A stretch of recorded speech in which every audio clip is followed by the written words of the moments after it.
Hey everybody, welcome back to the couch. I'm Melissa and this is Couch Mom Club. On my channel, I give moms tips and tricks to help them get off the couch and into life. And today we're going to be talking about raising confident kids. So let's get right into the video. So I lost my earring, the backing of my earring. So I thought, let me sit like this. But I'm going to turn my head a bunch of times. So I'm going to just take this one out. And then I have Miss Adelaide here with me because she doesn't believe in sleep.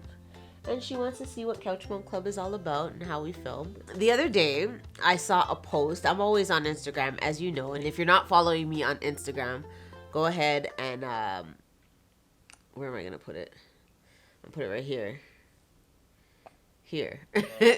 Lower? Okay, right here. Right there. All right, go ahead and follow me on Instagram and make sure that you're checking out my stories and you're engaging in the content over there too, because it's lit over there. The reels are on and popping, and I would love to have your company over there. But while I was on Instagram, I saw something that was talking about using filters and how if you overuse filters, you're going to distort your self-image, and usually people are using filters because they lack confidence. So follow me for a minute. I was just having just these thoughts going through my head. I use filters like nobody's business. I love a filter. I love a good filter.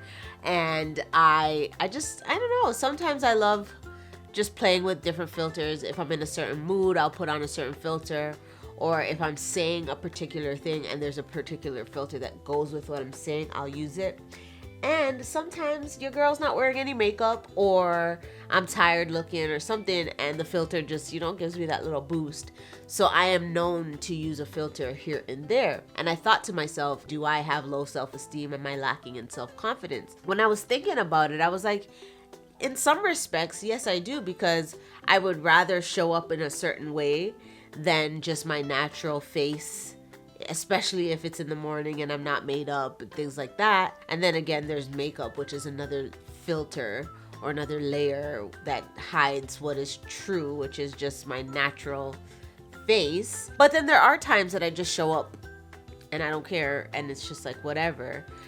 I don't know that I'm all the way lacking in self-confidence, but again, I started thinking, am I raising confident kids? What is confidence? What is that? And I think a lot of the time we can kind of confuse confidence as a personality trait. And really, confidence has nothing to do necessarily with the personality of your children. So now I have 3 kids and I'm noticing very distinct, very different personalities in all 3. But I don't think that will alter their ability to be confident, especially if we are laying the foundation right. So sometimes you can attribute shyness to a child, or a child might be more reserved, like my son Teo. He's very reserved. If he doesn't know you very well, he's not quick to jump in and say hello. He'll do the little kind of, I call it a little shy or bashful laugh if you ask him too many questions and he feels like he's put on the spot.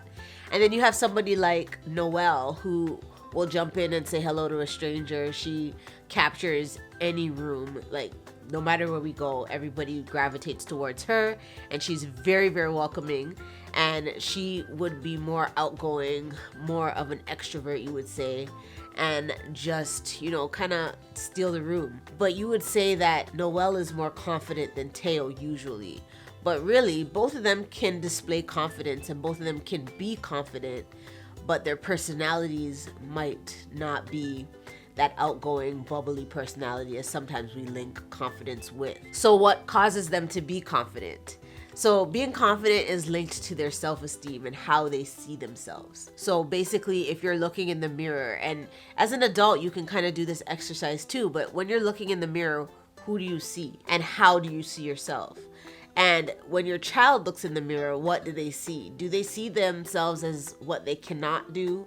Or do they see themselves as what they're able to do, what they want to accomplish, their hopes, their dreams, etc. So I find that self-confidence is allowing your I cans and the things that you can do, the things that you can achieve, the things that you're good at, to kind of overpower or outweigh the things that you cannot do, and even turn those I can's into I can and I will, or I can't yet, so that you're always constantly wanting to learn and constantly wanting to build. When you're talking about kids and growing up with confidence, how do you do that?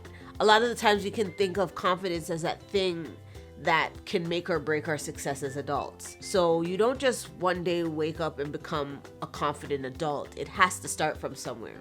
So it starts in your childhood. And if you can think back in your own life to things or times in your life when you felt less confident, or reasons why as an adult you feel less confident, a lot of those things are linked to your childhood, how you were raised, things that were said to you, things that you overheard, and the ways that people made you feel in your life, especially the adults in your life. And you're thinking about, how do you now raise confident kids? And raising confident kids, I find, is very, very linked to the environment that you create for your kids, the things that you say to your kids, and the things that you say to each other in the presence of your kids. So of course, today, while I'm filming this, I had a rough day, and I'm like doing mental checks in my head where it's like, okay, I didn't say very good things today, and I didn't create a very good environment, because once my attitude kind of just fell off, it was just chaos this morning. And then, things kind of domino effect from there. But then I had time to think, and I had time to reflect, and I had time to kind of reassess, because of course I wrote this whole episode and I'm thinking, how did I do that today? How did I instill confidence in my children today? I probably didn't do a very good job. However, on your good days, and when everything is lined up and everything is working according to how it should, and even those days when it's not, and you push through and you do it anyway, you would be creating an environment for your children to grow in confidence. One of those things that you can do is give them responsibilities and give them praise for when they do things in an appropriate way, or when they do things that are things that they themselves are proud of. For example, when they're learning to tie their shoelaces, or they're learning to get dressed on their own. Or my son right now, he's really, really into making his own sandwiches, and I'm able to give him the tools that he needs to boost his self-confidence and self-image while he's making those sandwiches. So as much as you can during your day, to give your children things that they can be responsible for, that they can excel in, and that they can in turn be praised for.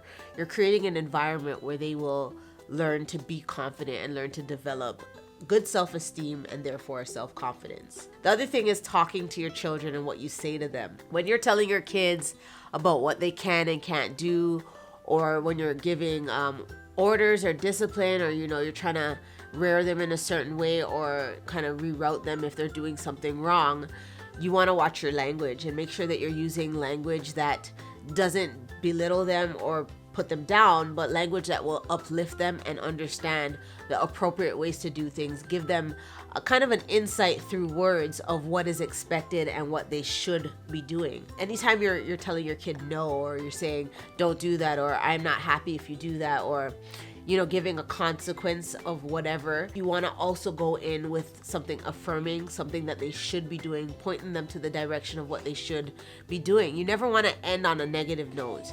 Even when you're potty training, for example, and I do have a couple of videos on potty training, I'll link them, but potty training is one of those really, really good times where you can teach your children about confidence, self-esteem, and give them praise and affirmation while they're learning a new skill. It's one of those rare moments where you're actually actively teaching them something, and those are the times when you definitely want to give them confidence. So when your child has an accident, for example, you're going to say, pee does not go on the floor, it goes in the toilet. And I find that something that really, really works is when you change the tone of your voice. So for example, when you're telling them what not to do, you're gonna have a very stern and very serious voice.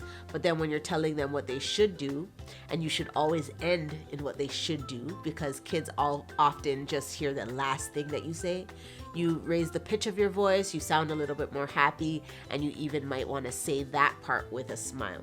So the things that you say really, really, really, really, really matters. The last thing is what you say to each other in the presence of your children. So we can often be having conversations with ourselves, or with our spouses, or with our friends, and your children is in like they're around, they're hearing, they're picking up, often picking up more of what you say and you're not speaking to them than the things that you're saying when you're talking directly to them. So you want to be mindful that you're saying appropriate things, especially if you're talking to yourself.